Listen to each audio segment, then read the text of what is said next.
দেশ স্বাধীন হয়েছে 54 বছর, শান্তি পাইছি? কেন পাই নাই? জমিন যার, আইন চলে আরেকজনের। এবার কোনো কথা শুনতে চাই না, কোন নেতার কত যোগ্যতা আছে এটা জানতে চাই না। এবার কথা একটাই, জমিন যার, মা বোনেরা জমিন যার, মা বোনেরা জমিন যার, সংসার আপনার, আইন চলবে আপনার। এই কথা যদি ওখানে বিশ্বাস করেন তাহলে জমিন যার, এখানে আইন চলতে হবে। তাহলে সংসারে যেমন শান্তি, এখানেও শান্তি পাওয়া যাবে। এবার জমিন যার, আইন চলবে তার, এই স্লোগান নিয়ে দাঁড়িপাল্লার পক্ষে ভোট দিতে রাজি আছেন কারা?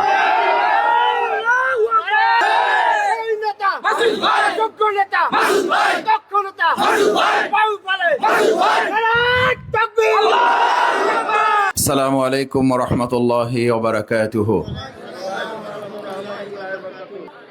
সম্মানিত ভাই এবং বোনেরা, আমরা যে জমিনের উপরে বসে আছি, এই জমিনটা কার? না, এই জমিনটা এলাকার চেয়ারম্যান সাহেবের, এই এলাকার প্রিন্সিপাল সাহেবের। এখন যে অক্সিজেন আপনি গ্রহণ করে বেঁচে আছেন, এই অক্সিজেনের মালিক হলো আমাদের টিওনো সাহেব, ওসি সাহেব। যে এমপি হবে ভবিষ্যতে, তার এই অক্সিজেন আমাদের দোকানে কিনতে পাওয়া যায়। এটার মালিক কে? এই অক্সিজেন এখন বন্ধ করে দিলে আমাদের বাঁচার কোন উপায় আছে? যে আল্লাহ তাআলা আপনাকে অক্সিজেন দিয়ে বাঁচিয়ে রেখেছেন, সে আল্লাহর আদেশ মানলে লাভ, না মানলে লস? এই আল্লাহর আদেশ মানতে হবে না হবে না? আপনাদের প্রত্যেকের একটা সংসার আছে না নাই? ভাইদের আছে, বোনদের তো আর নাই। ভাই এবং বোনদের একটা সংসার আছে। ওই সংসারের কোনো মালিক আছে না নাই? মালিক ছাড়া সংসার আছে, এরকম একটা সংসারে হাত তোলেন। মালিক ছাড়া সংসার আছে এরকম আমার মায়েরা বোনেরা একটা সংসারে হাত জাগান, যে আমার সংসার আছে, কোনো মালিক নেই। তার মানে সংসারের মতো একটা ছোট্ট জায়গারও কি আছে? মালিক আছে না নাই? তাহলে এই পৃথিবীর মালিক আছে না নাই? এই মালিকের নাম জোরে বলেন। আল্লাহর নাম যত জোরে বলবেন অন্তর প্রশান্তিতে থাকবে, হার্ট ভালো থাকবে। তাহলে এই জগৎ সংসারের একজন মালিক আছে, তিনি কে? আচ্ছা, এবার একটু বলেন, আপনার সংসারে মালিক যিনি, তার কথা শুনলে সংসার শান্তি, না বাইরের লোকের কথা শুনলে শান্তি? এখন এই সংসার, এই জগৎ সংসারটা যে আল্লাহ, সে আল্লাহর আইন আছে না নাই? এটা আমাদের কথা না, আল্লাহর কথা। আল্লাহর কথাটা কি? আলা লাহুল খালক ওয়াল আমর ইনিল হুকমু ইল্লা লিল্লাহ। কার কথা এগুলো? আস্তে কন, নাস্তা সকালে হয় নাই? এটা কার কথা? তাহলে এক কথায় ভালো করে মুখস্থ করে স্লোগান নিয়ে আজকে রাস্তায় রাস্তায় যাব এবং বাড়িতে বাড়িতে পৌঁছাই দেব, জমিন যার। এটা আসতে বলা উচিত আমাদের, জমিন যার, জমিন যার। আপনার বাসার মালিক আপনি, আইন চলবে আপনার। তাহলে বাড়ির মালিকে আপনার শান্তি।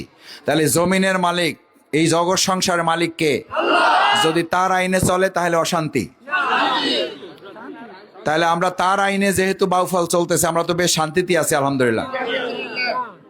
কার আইনে চলতেছে এখন? এই সমাজ রাষ্ট্রটা এখন চলতেছে কার আইনে? বাংলাদেশ চলতেছে কার আইনে? বাউফল চলতেছে কার আইনে? এবার মায়েরা বোনেরা বুঝা বলেন, ভাইয়েরা বুঝা বলেন, সংসার যদি আপনার কথায় মালিক হওয়ার কারণে শান্তি থাকে, তাহলে এই জমিনটা আল্লাহর, আল্লাহর আইন চললে শান্তি পাবো না পাবো না? দেশ স্বাধীন হয়েছে 54 বছর, শান্তি পাইছি? কেন পাই নাই? জমিন যার, আইন চলে আরেকজনের। এবার কোনো কথা শুনতে চাই না, কোন নেতার কত যোগ্যতা আছে এটা জানতে চাই না। এবার কথা একটাই, জমিন যার, মা বোনেরা জমিন যার, মা বোনেরা জমিন যার, সংসার আপনার, আইন চলবে আপনার। এই কথা যদি ওখানে বিশ্বাস করেন তাহলে জমিন যার, এখানে আইন চলতে হবে। তাহলে সংসারে যেমন শান্তি, এখানেও শান্তি পাওয়া যাবে। এবার জমিন যার, আইন চলবে তার, এই স্লোগান নিয়ে দাঁড়িপাল্লার পক্ষে ভোট দিতে রাজি আছেন কারা?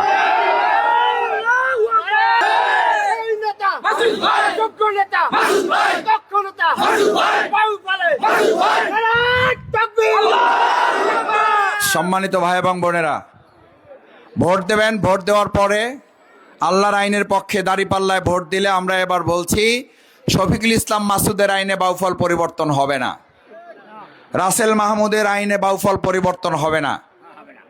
আমরা এবার খুব আশা করছিলাম যে বাউফলের সব পুরাতন দেখা শেষ, আজ নতুনের বাংলাদেশ। কিন্তু আমাদের নসিব খারাপ, আবার পুরাতন আমাদের কপালে জুটছে।